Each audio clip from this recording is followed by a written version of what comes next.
Warahmatullahi wabarakatuh. Selamat sore, rekan-rekan media telah bergabung dengan Comment Center dan warga Provinsi Sumatera Selatan yang kami hormati. Pada hari ini Minggu tanggal 28 Juni tahun 2020, sebagaimana biasa kami dari Gugus Tugas Percepatan Penanganan COVID-19 Provinsi Sumatera Selatan menyampaikan perkembangan COVID-19 di Provinsi Sumatera Selatan pada hari ini. Sebelum kami menyampaikan lebih lanjut, kami selalu mengingatkan bahwasannya kasus COVID di Provinsi Sumatera Selatan khususnya sampai hari ini belum dinyatakan selesai, belum dinyatakan tuntas. Oleh karena itu kami meminta kepada Bapak Ibu, pada saudara sekalian untuk tetap mematuhi protokol kesehatan. Kita ingin hidup produktif dengan melakukan aktivitas di luar rumah. Jadikan aktivitas kita di luar rumah aktivitas yang aman. Oleh karena itu protokol kesehatan seperti memakai masker, selalu mencuci tangan dan menjaga jarak serta menghindari kerumunan. Jadikanlah itu suatu kebiasaan baru. Semoga kebiasaan baru itu dapat mencegah kita dari penularan COVID ini dan akhirnya COVID ini akan habis penularannya di tengah-tengah kita. Pada awalnya memang pemakaian alat pelindung diri seperti masker memang tidak nyaman, tapi kita pilih aman. Dan setelah kita jadikan itu suatu kebiasaan, kami yakin itu akan menjadi nyaman. Sehingga kita menjadi nyaman dan aman. Kita dapat beraktivitas di luar rumah, kita dapat meningkatkan produktivitas kita dapat meningkatkan penghasilan kita. Tentunya kita tidak ingin aktivitas kita tertunda, yang mana kegiatan perekonomian kita, kegiatan kita dalam mendapatkan penghasilan untuk kebutuhan kehidupan kita tertunda. Oleh karena itu, jadikanlah kebiasaan memakai masker suatu kebiasaan baru dalam aktivitas kita sehingga kita dapat hidup produktif tapi aman terhadap penularan COVID. Kita dapat menghasilkan suatu penghasilan tetapi tidak tertular oleh COVID. Dan dengan demikian COVID tersebut bisa habis, bisa selesai di provinsi yang kita cintai ini. Oleh karena itu, kami menghimbau, kami memohon peran sertanya, kami memohon kepeduliannya, kami memohon semangatnya untuk tetap mematuhi protokol kesehatan, karena dengan demikianlah kita bisa memutus rantai penularan penyakit ini. Kami yakin pula jika kita disiplin memakai masker, mencuci tangan, dan menjaga jarak, kasus ini akan menurun dan akhirnya akan berhenti. Dan sebaliknya apabila kita tidak mematuhi, kami yakin juga bahwa kasus ini terus bertambah dan kita tidak akan pernah berhenti dari penularan COVID ini. Oleh karena itu sekali lagi, jika ingin kita berhenti dan kembali ke aktivitas yang semula, tanpa adanya gangguan COVID ini, mari kita dengan kesadaran yang penuh, dengan disiplin yang tinggi, kita patuhi protokol kesehatan, yaitu memakai masker, mencuci tangan, menjaga jarak, dan menghindari kerumunan. Demikian yang dapat kami sampaikan, semoga dipahami, dimengerti, dan dijalankan dengan penuh disiplin, demi terhentinya penularan virus COVID ini di tengah-tengah kita. Selanjutnya kami akan mengumumkan perkembangan COVID-19 pada hari ini Minggu tanggal 28 Juni tahun 2020 sebagai berikut. Pertama yaitu orang dalam pemantauan, jumlah total sampai hari ini berjumlah 8.412 orang dan telah selesai dilakukan pemantauan sebanyak 6.633 orang. dan masih dalam proses pemantauan sebanyak 1.779 orang. Kemudian yang kedua yaitu PDP atau pasien dalam pengawasan, jumlah total keseluruhan sebanyak 907 orang.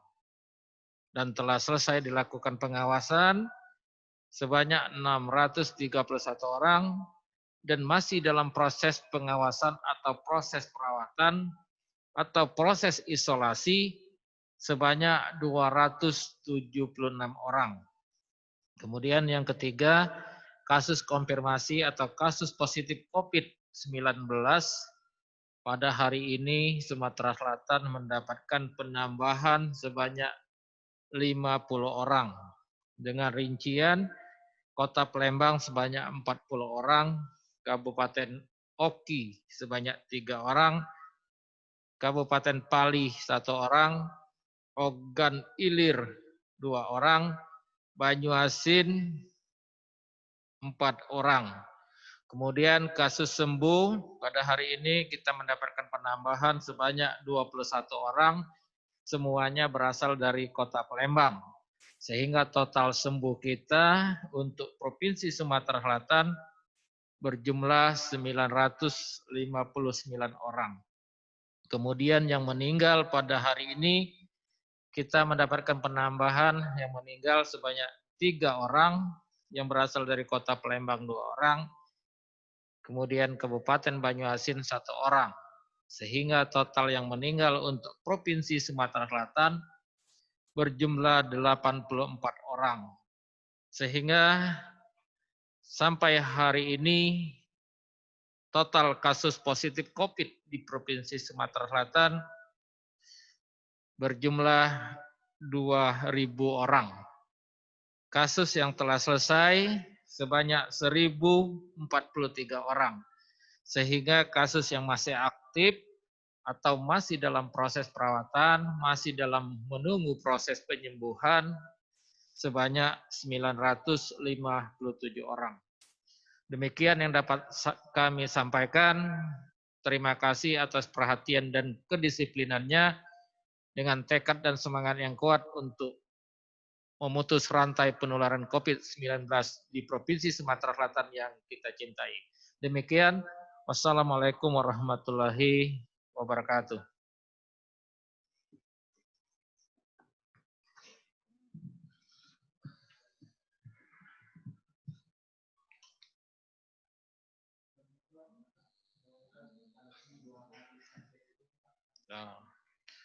Baik, kasus di Provinsi Sumatera Selatan, sebagaimana saya sampaikan tadi, kita belum selesai. Kasus ini masih terus mengalami peningkatan ataupun penurunan, artinya kasus masih berfluktuasi, naik turun.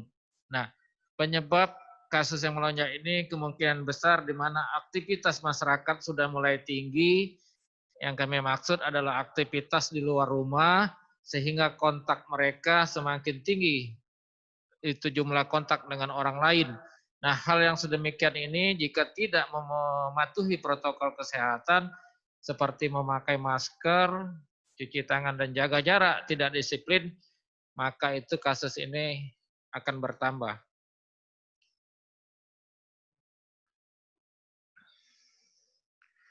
Apakah bisa dikatakan apa?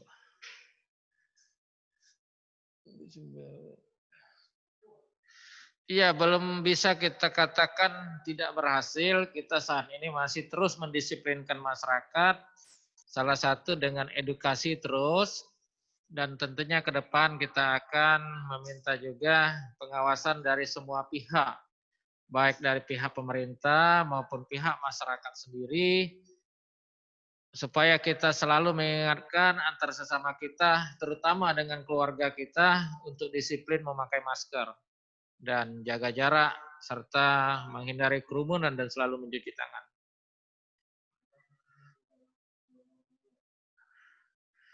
Nah, ini belum ya, kita saja belum menurun secara landai sehingga belum kita bisa sebut sebagai gelombang kedua.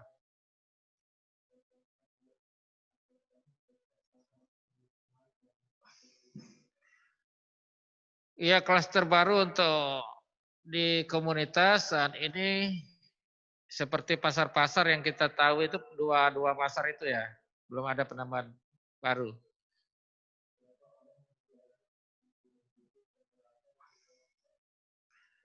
Nah,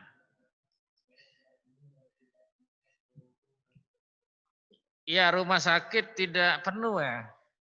Yang kebanyakan dari yang sakit itu adalah orang tanpa gejala dan mereka-mereka ini diisolasi di tempat-tempat khusus yang kita sediakan seperti di Wisma Atlet dan beberapa kabupaten yang juga menyiapkan isolasi khusus seperti di hotel-hotel ya seperti di Lubuk Linggau, Batu Raja dan juga Muba, Banyuasin. Semua kabupaten ada menyediakan tempat isolasi khusus, sedangkan di rumah sakit sekitar 20% dari pasien tersebut di rumah sakit. Nah, yang dari total itu jumlah tersebut tadi di rumah sakit rujukan ada 59 orang, kemudian di rumah sakit darurat 466 orang dan isolasi mandiri tersebut baik itu di sarana yang disiapkan oleh pemerintah maupun ada yang di rumah seperti tenaga-tenaga kita yang bisa kooperatif, tenaga kesehatan, misalnya orang-orang yang bisa diawasi kooperatif, itu isolasi mandiri di rumah sebanyak 432 orang.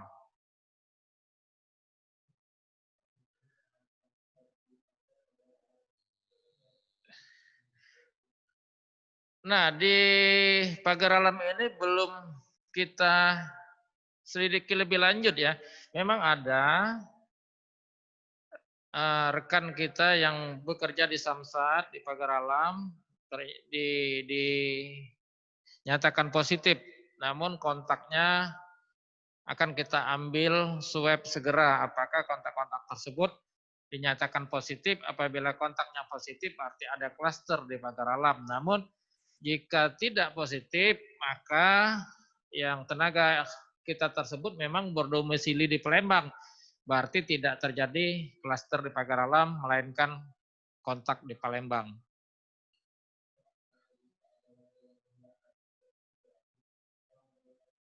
Rapid test itu tergantung di keperluan. Jika keperluan untuk bepergian tentunya berbayar. Tapi apabila keperluannya memang disarankan oleh petugas karena ada indikasi kontak atau ada gejala yang mengarah ke COVID, sepanjang persediaan rapid testnya masih ada dan itu kita lakukan atas permintaan petugas, tentunya itu gratis. Jadi silakan saja menghubungi petugas. Nanti petugas yang menyarankan di rapid atau di swab. Baik, terima kasih. Assalamualaikum warahmatullahi wabarakatuh.